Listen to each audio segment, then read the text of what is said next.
100% rye sourdough. Yeah, let's make that. All right, we're starting out with the pre-dough, and that's 300 grams of water, 270 grams of rye flour,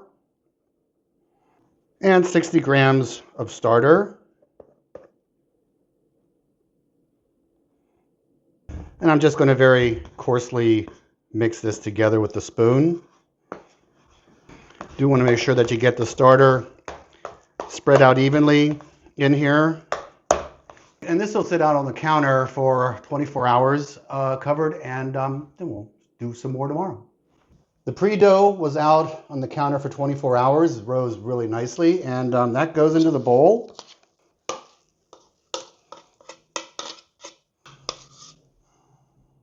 Oh, it smells really good. Another 300 grams of rye flour, 162 grams of water, 24 grams of honey, and 10 grams of salt. The soaked rye berries, they've already started to sprout a little bit, and I like that.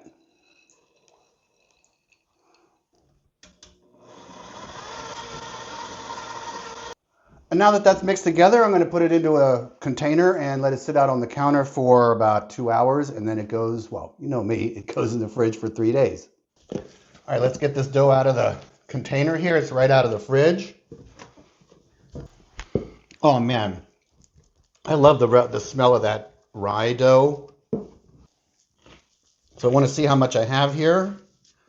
1430, so that's 715, because I'm going to make 2. Love these bread pans. Of course, you want to put down some oil so it doesn't stick. Got 2 of them.